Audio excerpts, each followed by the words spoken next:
verdadeiro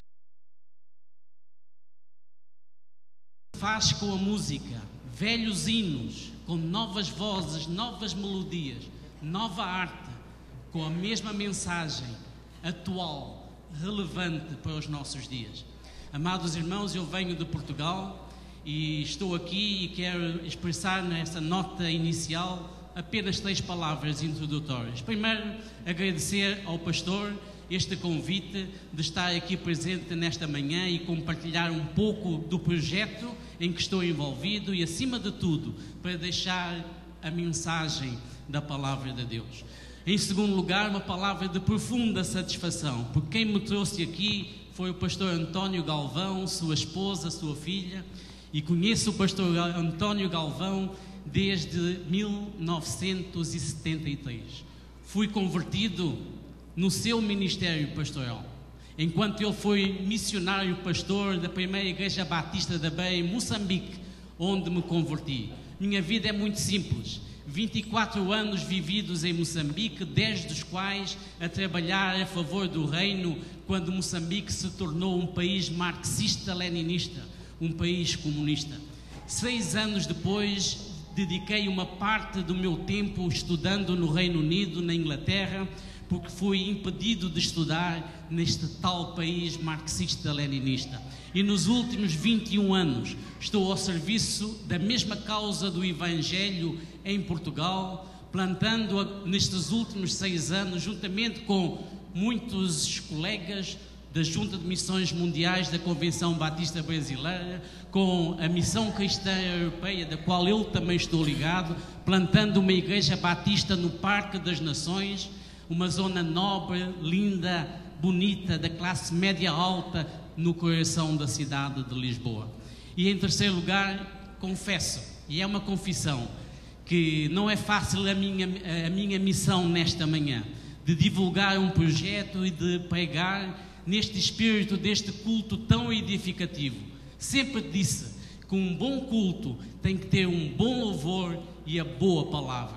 Não sei se vou conseguir corresponder a estes meus desafios, mas eis aqui a minha missão nesta manhã.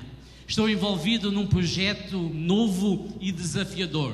Chama-se Projeto Lusófono de Capacitação Avançada de Liderança.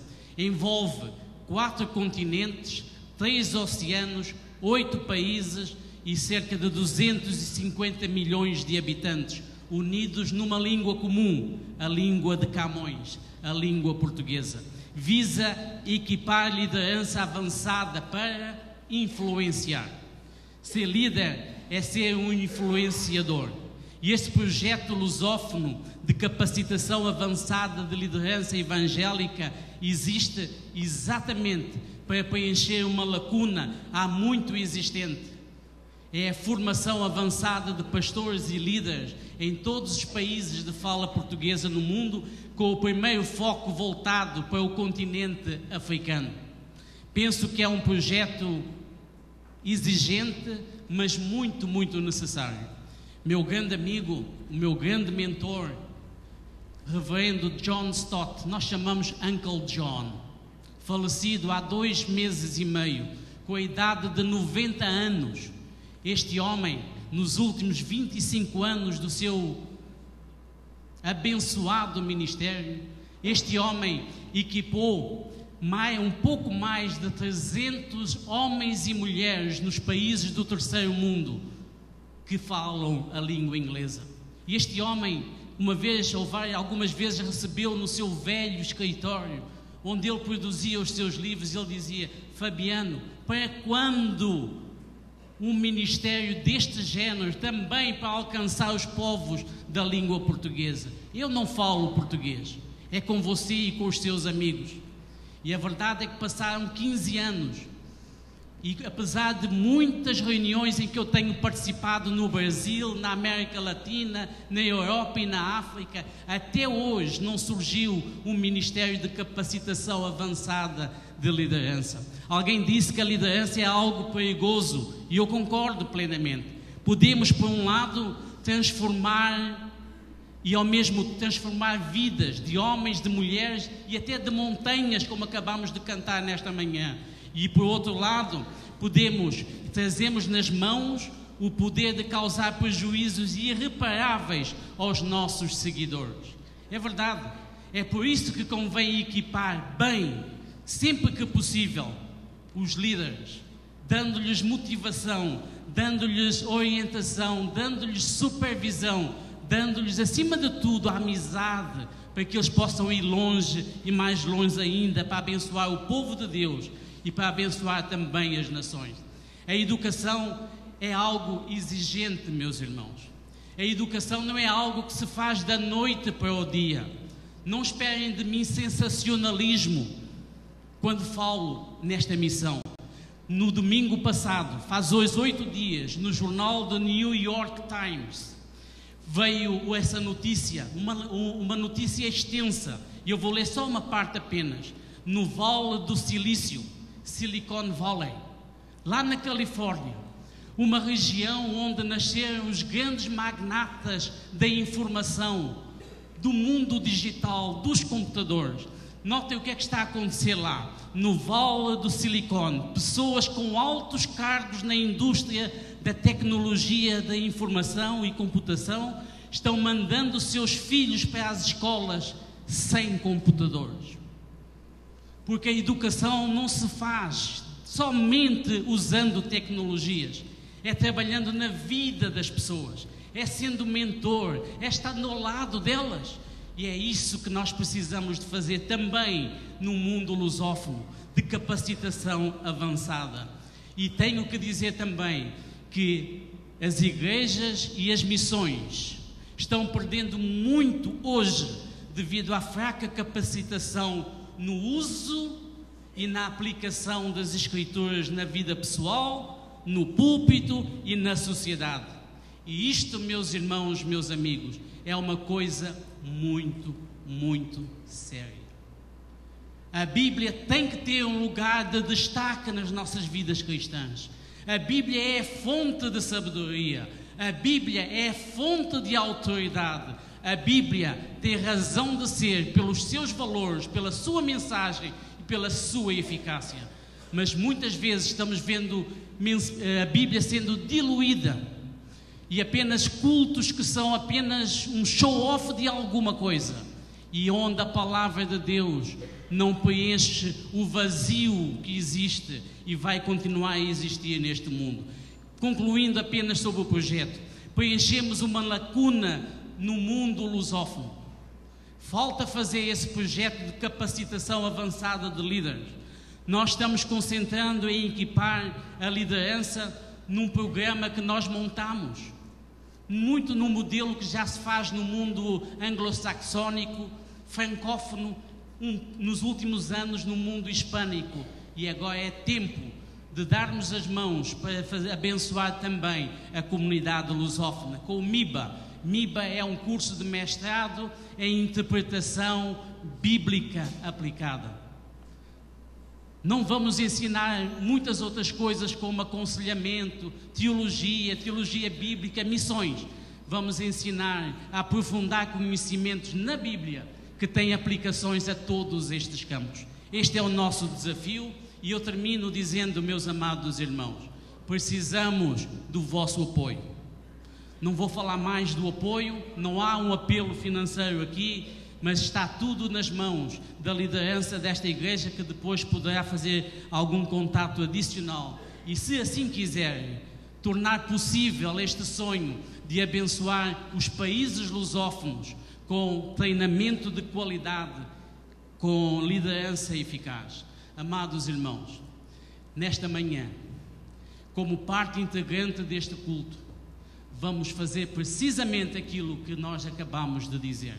Vamos abrir as nossas Bíblias no Evangelho de Lucas, no capítulo 23, e vamos ler apenas alguns versículos, do versículo 39 até o versículo 43. É um episódio muito conhecido do Novo Testamento.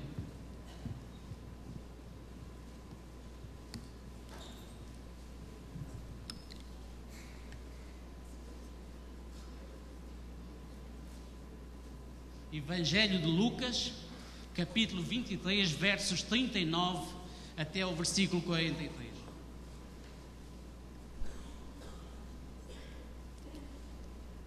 Diz assim o texto bíblico do Evangelho de Lucas: um dos malfeitores crucificados blasfemava contra ele, dizendo: não és tu o Cristo? Salva-te a ti mesmo e a nós também. Respondendo-lhe, porém, o outro repreendeu, dizendo: nem ao menos temes a Deus, estando sob igual sentença? Nós, na verdade, com justiça, porque recebemos o castigo que os nossos atos merecem, mas este nenhum mal fez. E acrescentou: Jesus, lembra-te de mim quando vieres no teu reino. Jesus lhe respondeu: em verdade te digo que hoje estarás comigo no paraíso. Vamos orar, meus irmãos. Amado Deus, nosso bom Pai, nas tuas mãos entregamos a exposição bíblica desta manhã. Ó Deus, não temos autoridade em nós mesmos, mas nos refugiamos na tua graça, no teu poder, na orientação do teu Santo Espírito, para que a tua palavra seja viva e eficaz, produzindo frutos nas nossas vidas, aqui e agora mesmo. Pedimos esta bênção, ó Pai, no nome do teu Filho, o Senhor Jesus. Amém. Amados irmãos, escolhi esta passagem porque é uma passagem que eu achei que ilustra muito bem o projeto lusófono de capacitação avançada. Lucas é o médico, Lucas o evangelista, Lucas o escritor, que estava profundamente bem equipado para deixar-nos este evangelho tão precioso, tão detalhado da vida do Senhor Jesus Cristo. Há 2 domingos atrás, na Igreja Memorial Batista em Brasília, o pastor Josué leu uma extensa citação de um médico lá da França, que descreveu os detalhes do sofrimento de Jesus, baseados no relato do médico evangelista Lucas. Lucas demonstra estar bem equipado e capacitado em demonstrar a verdade do Evangelho. Foi isso que ele disse logo no início do seu Evangelho. No capítulo 1, no versículo 1, nós lemos: tendo muitos empreendido fazer uma narração coordenada dos factos que entre nós se realizaram. No versículo 3 diz: também a mim, depois de haver investigado tudo cuidadosamente desde o começo, pareceu-me bem, ó excelentíssimo Teófilo, dar-te por escrito uma narração em ordem. E no versículo 4 nós lemos: para que conheças a verdade das coisas em que foste instruído. Amados irmãos, Lucas, o médico, o pesquisador, o historiador, estava preocupado em deixar para Teófilo, e deixou para todos nós hoje, uma narrativa em ordem dos fatos históricos em torno da vida, do ministério, do ensino e da obra salvífica do Senhor Jesus. Entender a crucificação é alcançar o cerne da verdade da mensagem cristã. John Stott, na minha opinião, no seu mais famoso livro, A Cruz de Cristo, expande a centralidade da cruz em três vertentes: segundo a mente de Cristo, segundo as Escrituras e na história da vida humana. E assim vamos nesta manhã meditar sobre o evento aqui narrado, onde tem 3 grandes personagens. Primeiro, na perspectiva humana do criminoso cético. Em segundo lugar, na perspectiva do criminoso arrependido. E em último lugar, a segunda das 7 palavras de Jesus pronunciadas na cruz, segundo os relatos do Novo Testamento. Vamos começar na perspectiva humana. Lucas, o historiador, o médico, o capacitado, oferece-nos um registro único, diálogo entre 2 criminosos ao lado de Jesus. Não aparece em nenhum outro evangelho. Lucas, nos evangelhos de Mateus, capítulo 27, e no evangelho de Marcos, que são os evangelhos sinóticos similares, ambos os criminosos que estavam crucificados ao lado do Senhor Jesus insultam o Senhor Jesus. Mas aqui no Evangelho de Lucas há algo mais detalhado. E pode-se perguntar: trata-se de contradição? É mais um erro da Bíblia? A resposta tem que ser dada de imediato, ainda que eu não possa elaborar muito nos seus detalhes. Não, não há contradição, não há conflito, não há choques, não há erros. Há simplesmente uma versão diferente, detalhada, de algo que aconteceu. E Lucas preocupa-se em dar alguns desses detalhes que nós vamos examinar neste momento. Comecemos pela perspectiva humana de dois dos intervenientes nesta passagem. Primeiramente, aquilo que eu chamo o criminoso cético ou o criminoso mau. Há aqui pelo menos 4 coisas que podemos dizer deste criminoso mau. E a primeira coisa que eu posso dizer-vos nesta manhã, e pensem comigo, tentem estar no lado da humanidade, no lado dos seres humanos que habitam o planeta. E a primeira coisa que eu vos posso dizer é que há quem não acredite na existência de ateus nos momentos de aflição e face à morte, mas eu acredito. Há pessoas que conseguem permanecer consistentemente ateus até ao seu último segundo da vida. Não é muito comum, mas isto acontece.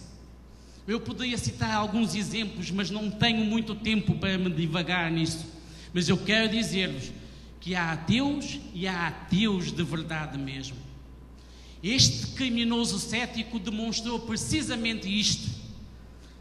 Ele foi zombador, caluniador, até o seu último momento da própria vida. Acredito que alguns hoje zombam, caluniam e blasfemam até o seu último suspiro. Este é o caso do criminoso cético. Puro caso de ceticismo e desprezo, a ponto de chegar ao pé do Senhor Jesus no meio, dizendo: se tu és o Cristo, salva-te a ti mesmo. E como um bom humanista, aproveitando, e a nós mesmos. Este é o ceticismo do criminoso mau, que não deu nenhum espaço de reconhecimento, de aceitação dos seus próprios atos, blasfemando o Senhor Jesus Cristo, mesmo diante de toda a dor que estava suportando, que é a morte de cruz. Uma morte lenta, uma morte cruel. Mesmo assim, este homem não deu o seu braço a torcer. O temor em Deus não é ainda um dado adquirido na vida da humanidade, mas é sem dúvida o princípio da sabedoria. O livro de Eclesiastes, esse famoso livro de Eclesiastes, no capítulo 12, começa assim: lembra-te também do teu Criador nos dias da tua mocidade, antes que venham os maus dias e cheguem os anos em que dirás: não tenho prazer neles. E o mesmo capítulo 12, o autor de Eclesiastes termina assim: agora que já se ouviu tudo, aqui está a conclusão. Teme a Deus e guarda os seus mandamentos, porque isso é o essencial para o homem. Pois Deus trará a julgamento tudo o que foi feito, inclusive tudo o que está escondido, seja bom, seja mau. O temor a Deus é o princípio da vida, é o princípio da sabedoria, coisa que este criminoso mau, cético, não soube considerar até o seu último momento de vida. Tamanho é o orgulho de muita gente hoje, tamanho é o desprezo, a desconsideração pelo Criador, pelo Sustentador, pelo Salvador e pelo Redentor da humanidade. Assim aconteceu, e a rebeldia e a ausência do temor floresce nos nossos dias hoje também. É só abrir as televisões, É só examinar um pouco as nossas elites que dominam as televisões e a comunicação. E é também examinar a nossa adolescência e os nossos jovens, como vivem desinteressadamente pelos valores bíblicos, pelos valores divinos, pelos valores da criação. Assim temos vivido e experimentado a olhos vistos a degradação dos valores éticos e morais na nossa própria sociedade, que também contribuiu, e muito, penso eu, não só eu, muita gente, para esta nossa crise financeira do mundo ocidental. É verdade, meus irmãos, o mundo tem se afastado de Deus e nós existimos para colocar o temor de Deus na sociedade à nossa volta, começando pelas crianças até o mais velho. E é isso que nós temos que fazer, meus irmãos, porque a palavra de Deus está certa, ela é viva e eficaz e produz os seus efeitos quando acreditamos e pregamos nela. É isso, meus amados irmãos. Agora vamos meditar no criminoso arrependido, ou poderia chamar o criminoso bom, mas a minha esposa uma vez me disse, esse não é um bom termo, e nós temos que ouvir as nossas esposas também. E então vamos pensar no criminoso arrependido. Foi ele, há 5 coisas que eu quero dizer aqui bem rapidamente. Primeiro, foi ele quem repreendeu dizendo ao seu colega, não ao que estava no meio, ao que estava na outra ponta, dizendo, nem ao menos temes a Deus? Em segundo lugar, estando sob igual sentença.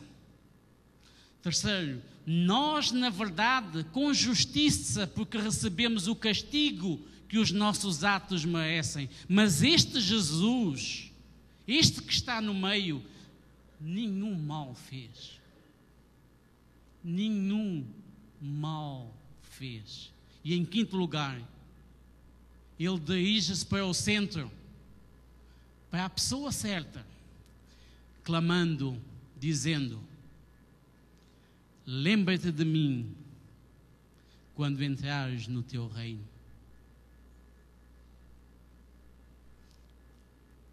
Eis algumas perguntas que nós podemos pensar durante esta semana. Pensem nisso. São elas. Primeiro, o que se passou com este personagem? Que insultava a Deus no primeiro momento, mas parece que mudou de opinião. E a pergunta é, por que mudou de opinião? Quando mudou de atitude? Mais uma pergunta. O que faz verdadeiramente a diferença? Por um lado, temos um final triste do criminoso cético. Por outro, um final verdadeiramente feliz para o criminoso arrependido. Meus amados irmãos, eis aqui o mistério da conversão. Eis aqui o passaporte para a vida eterna. Foi isso que aconteceu no caso do criminoso arrependido. Houve o quê? Em primeiro lugar, houve reconhecimento e confissão. Finalmente, um dos dois chegou a um bom senso. Parou, mudou de atitude, mudou de opinião e verbalizou, dirigindo suas palavras à pessoa mais certa deste planeta, ao Senhor Jesus, verdadeiramente homem, verdadeiramente Deus, o único mediador entre Deus e os homens, Jesus Cristo ali no centro. Em terceiro lugar, este homem exerceu a única condição exigida: fé. Fé. Fé sem a qual ninguém verá o Senhor. Fé, aquela confiança sem a qual é impossível agradar ao nosso Deus. Como Deus é justo, como Deus é misericordioso. Ele não pede dinheiro, porque senão os pobres não teriam para obter a salvação. Ele não pede cultura, senão as pessoas sem acesso à educação não teriam possibilidades. Ele pede uma coisa que é acessível: fé, confiança, entrega, dizendo: Senhor, lembra-te de mim quando entrares no teu reino. Senhor, aceita-me como eu sou, porque eu deposito a minha confiança em ti. É isso, meus amados irmãos. Por último, e para chegarmos à conclusão aqui, meditemos na segunda palavra do Senhor Jesus. Hoje mesmo estarás comigo no paraíso. Há 3 formas de traduzir este versículo, e tudo tem a ver com a questão das vírgulas. Onde se põem as vírgulas? Não tenho muito tempo para expandir, mas eu creio que os irmãos estão a entender aqui. No primeiro caso diz: em verdade te digo hoje, estarás comigo no paraíso. Quando? Não se sabe. Os advogados são especialistas com as vírgulas. No segundo caso, em verdade te digo, vírgula, hoje, vírgula, estarás comigo no paraíso. Não é muito diferente da primeira, mas tem uma tonalidade diferente. Mas também não está no espírito do Novo Testamento. E a terceira diz, e notem bem aqui, meus irmãos: em verdade te digo, hoje estarás comigo no paraíso. Que diferença, meus irmãos! Porque o Evangelho do Senhor Jesus Cristo é autoridade, é eficaz. O que promete faz. E isto está em consonância, não somente porque Jesus acabou de dizer isso, mas isso está em consonância, em consistência com todo o ensino do Senhor Jesus em toda a sua vida e ministério. Vou citar aqui apenas alguns versículos. Trata-se fundamentalmente de analisar a vida, o ensino e a obra do Senhor Jesus, conciliando com esta segunda palavra dele na cruz. Concluímos, está em conformidade com as mensagens desafiadoras de Cristo. Lembra-se quando ele disse: eu sou a ressurreição e a vida, quem crê em mim, ainda que esteja morto, viverá? Ele pôde dizer a este jovem, este senhor arrependido: hoje mesmo estarás comigo no paraíso. Eu sou o caminho, a verdade e a vida, disse ele também. Tal como no episódio da tentação em Lucas, no capítulo 4. Aqui Jesus resiste 3 vezes contra as blasfémias das autoridades, contra os insultos dos soldados romanos e contra a população em geral, que também ironizou contra o Senhor Jesus. E a verdade da ironia é essa: não salvar a si mesmo é a salvação possível para a humanidade.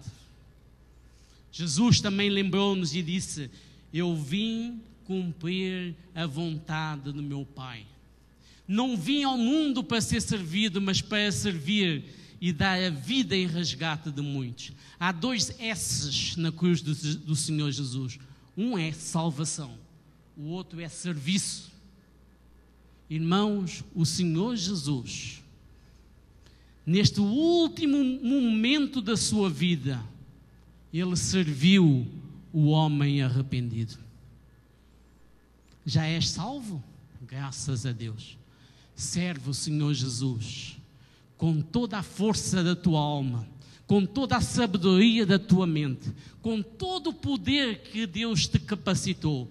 Serve o Senhor Jesus até o último momento da tua vida, da minha vida.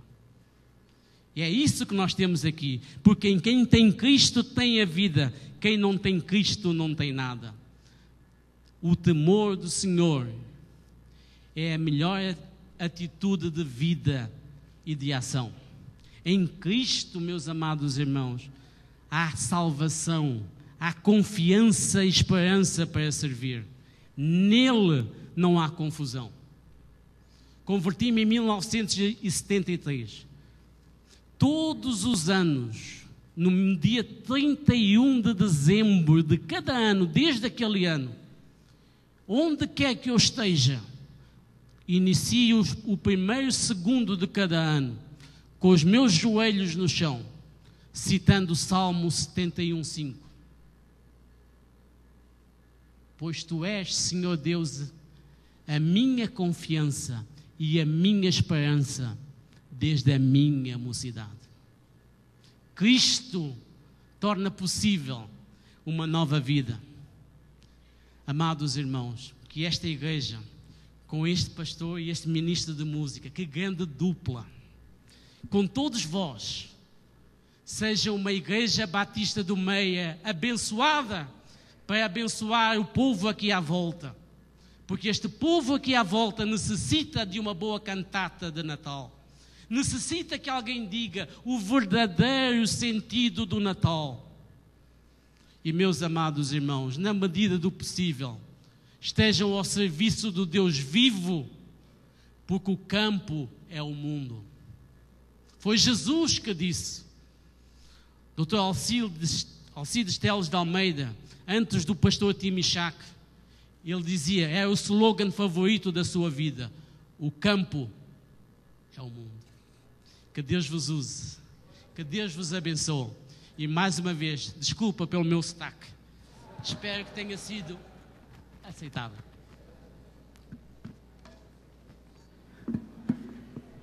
Nós aqui nos desculpamos pelo horário tão apertado que o irmão teve para passar uma mensagem tão abençoadora, tão renovadora em nosso coração, da alegria que temos por termos sido salvos com Jesus. Nós vamos continuar falando do projeto MIBA, queremos ouvir um pouco mais sobre isso depois e ver de que maneira nós podemos, naquilo que estiver às nossas mãos, como o irmão acabou de dizer, servir ao Senhor, alcançando os povos de língua portuguesa. Talvez você não esteja acostumado com a palavra lusofonia, não é? Ou lusófonos. São os países de língua portuguesa, tantos espalhados pelo mundo, pelo menos 8 ali, o pastor Fabiano enumerou. Quem sabe nossa igreja possa ter mais um desafio para aquilo que está em nosso alcance, abençoar e alcançar o mundo, levando a mensagem salvadora de Jesus. Pai querido, muito obrigado por tudo que vimos e ouvimos nesta manhã, manhã tão rica, tão abençoadora, tão desafiadora. E agora, Senhor, ao despedirmos-nos neste lugar, suplicamos que a Tua graça nos cubra, o Teu amor nos envolva e o consolo do Teu Espírito nos fortaleça para o que há por vir. Toma-nos em Tuas mãos, em nome de Jesus. Amém. Assentados mesmos, ouviremos o poslúdio.